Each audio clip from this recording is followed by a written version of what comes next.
Olá, para quem não me conhece, meu nome é Hortência, sejam bem-vindos ao canal. O canal é de vocês, somos uma família. E eu gostaria bastante que vocês deixassem comentários, perguntas, respostas, opiniões. E se você tem uma história, deixe aí nos comentários que eu te passo o WhatsApp. Eu vou amar ler sua história com muito carinho e respeito. Seja uma história de depressão, seja uma história de um casamento tóxico, de um abuso infantil, trauma, pai violento, qualquer coisa, tá bom? Hoje a gente vai relatar a história de uma menina que teve que se tornar garota de programa para sustentar os dois irmãos, a mãe e ela mesma, né? Bem, passo a contar a história dela então. Muito pequena, quando eu era ainda muito pequena, meu pai foi embora de casa. Mas apesar de ser pequena, ter uns 7 anos, tinha mais dois irmãos, uma irmã e um irmão. Ele foi embora simplesmente sem se importar, simplesmente foi embora. A gente acordou um dia e eu vi minha mãe chorando, eu perguntei para ela o que estava acontecendo, por que ela estava chorando. E ela disse nada não. E meu pai não aparecia nunca, eu fui perguntando e ela teve que contar. A minha mãe, ela só fazia alguns bicos, mas depois que meu pai foi embora, ela caiu numa depressão tão profunda que ela não saía da cama nem para tomar banho. E a gente vivia com fome, porque aquela casinha, aquele barraco era nosso, não pagava aluguel, ainda bem, né? Mas a gente queria comer, a gente dormia com a barriga roncando. Eu comecei a ir nas casas pedir comida. Eu voltava, às vezes ganhava, às vezes não, às vezes ganhava comida já pronta, às vezes ganhava para preparar, mas eu mesma tinha que preparar. Mas chegou um dia, o gás acabou. Então não adiantava ter comida para cozinhar se não tinha gás. E ela não saía da cama. Triste, com aquela depressão horrível. Até hoje ela faz tratamento, mas naquela época ela estava tão mal que ela não fazia tratamento. Eu acho que ela não sabia que era depressão. Acho que ela pensava que era só tristeza porque meu pai foi embora. Mas foi por ele ter abandonado ela que ela entrou em depressão. E mais traumas da infância dela, né? Que ela foi acumulando ao longo da vida. E aquela vida a gente foi levando daquele jeito, né? Um dia comia, um dia não, um dia pedia uma comida aqui, um dia pedia uma comida lá, um dia alguém dá alguma coisinha, um dia minha avó trazia uma comidinha, mas também ela quase não tinha nem para ela. Até que eu fiz 12 anos. Quando eu fiz 12 anos, eu comecei a sair para ganhar dinheiro, se é que vocês me entendem. Sim, eu me tornei garota de programa com 12 anos. Para trazer comida para sustentar a minha mãe, os meus dois irmãos e eu, porque não aguentava mais ver meus irmãos dormindo com fome. Pedindo comida e não tinha, eles pediam um doce e não tinha o básico. Imagine se ia ter um doce, uma coisa boa, um leite, um Nescau. É claro que não tinha, se não tinha um feijão, não tinha um arroz, não tinha nada. E eu vendo minha mãe se deteriorar em cima daquela cama. E eu comecei, né, a fazer isso e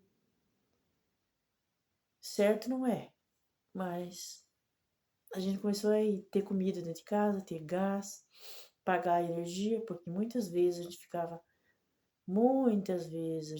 no escuro por dias. Cortavam a água, cortavam a energia, porque a gente não pagava. E depois que eu comecei a fazer isso, mas a minha avó, ela perguntava de onde que eu tinha arrumado dinheiro e eu mentia que eu pedia, que eu estava pedindo na rua, mas era mentira.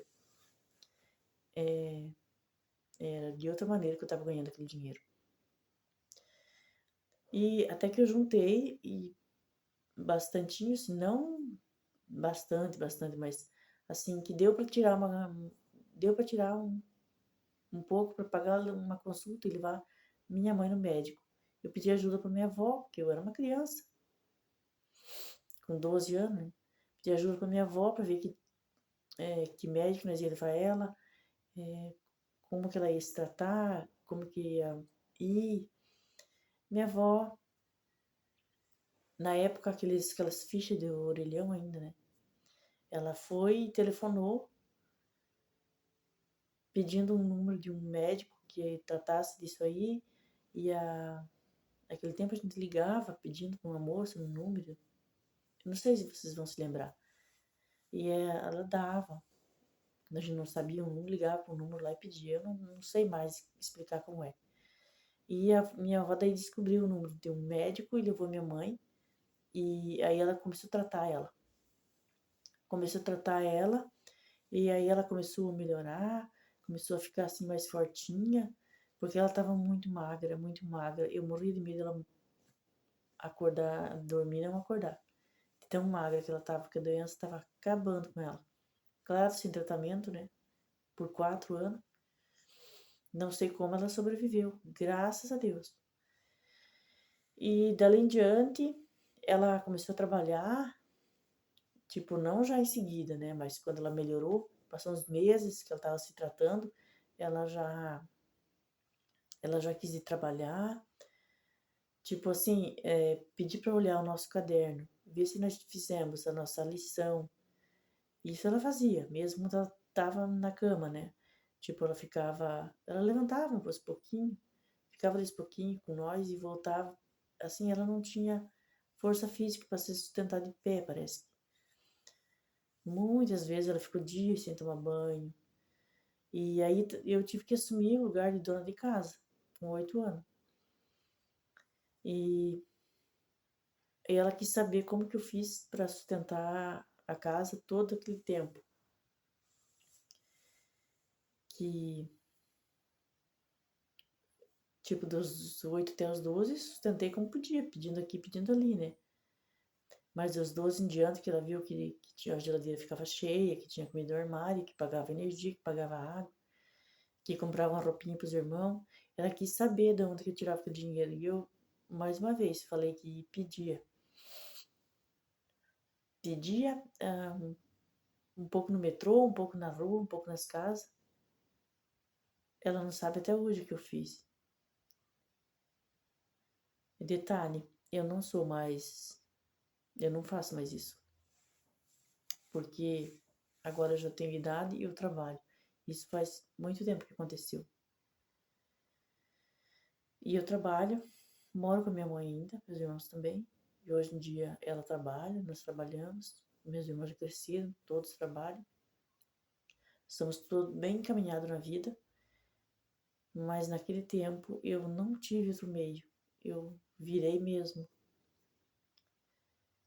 uma garota de programa para sustentar minha família. Eu não tive outra alternativa. Se eu tivesse, eu não teria feito isso. Por isso que às vezes vocês não julguem quando verem. Porque vocês não sabem por que elas estão lá fazendo isso. Eu aposto que a maioria não tá lá porque quer.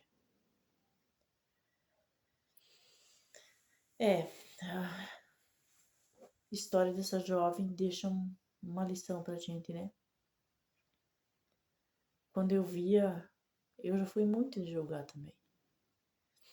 Quando eu via, eu só pensava que era uma PUTA. Mas ali por trás daquilo tem um ser humano, tem uma mulher, tem uma menina, tem uma moça. Tem alguém sofrido, machucado, com a alma ferida. Precisando de ajuda, gritando por socorro. E na maioria dos casos, como ela disse, não estão ali porque querem. Tá bom, meus amores? E vocês que têm uma história para contar, manda, eu vou adorar contar a tua história aqui no canal. Um beijo no coração de cada um de vocês. E até o próximo vídeo.